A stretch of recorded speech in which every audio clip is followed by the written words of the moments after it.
আজকে পুরো অনুষ্ঠানের আগে করে আপনারা সাক্ষী, আপনারা জানেন, সেটা ব্যাখ্যা করতে চাই না।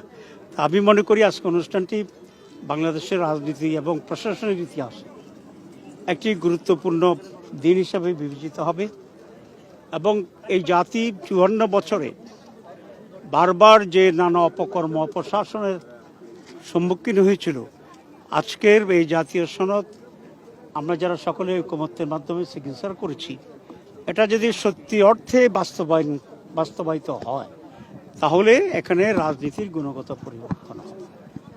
আমরা আশা করি যেটি আজকে আমরা যে সমস্ত পয়েন্টে একমত হয়েছি, যারাই দায়িত্বে আসবেন তারা হুবহু এই সকল দাবি পূরণ করবেন।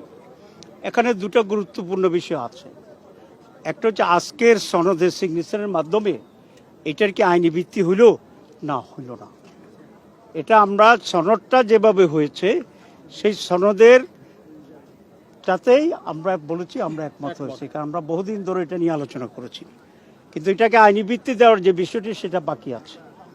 এখন এটা অনেকেরই প্রশ্ন, আমাদের প্রতিও প্রশ্ন ছিল, যেটা আইনি ভিত্তি না দেওয়ার আগে আপনারা সাইন করলেন কেন? এটা নিঃসন্দেহে একটা গুরুত্বপূর্ণ প্রশ্ন। কিন্তু আমরা যেটা বিবেচনা করলাম যে জাতির কাছে যে আমরা এতদিন ধরে যে সমস্ত ঐকমত্য হয়েছি সেগুলোর সাথে আমরা একমত, আমরা সেই জিনিসটা সাইন করেছি। এখন আমাদের মূল কথা হচ্ছে অতি অল্প সময়ের ভিতরে দীর্ঘ আলোচনায় আমাদের এনসিসির মিটিংয়ে যে দৃষ্টিভঙ্গি এবং সিদ্ধান্তের ভিত্তিতে আইনগত সিদ্ধান্ত হয়েছে সেটাকে যেন এই সরকার বাস্তবায়ন করে। এক্ষেত্রে যদি সরকার ডিলে করে বা অন্য কিছু চিন্তা করে তাহলে আবার সেটা একটা জুলাইয়ের সাথে জাতীয় গাদ্দারি হবে, এবং নতুন করে রাজনৈতিক সংকট তৈরি হবে। আমরা এই জন্য মাননীয় প্রধান উপদেষ্টা বলবো যে আমরা আজকে ফুললি ওনারকে রেসপেক্ট করেছি, কনফিডেন্স রেখেছি।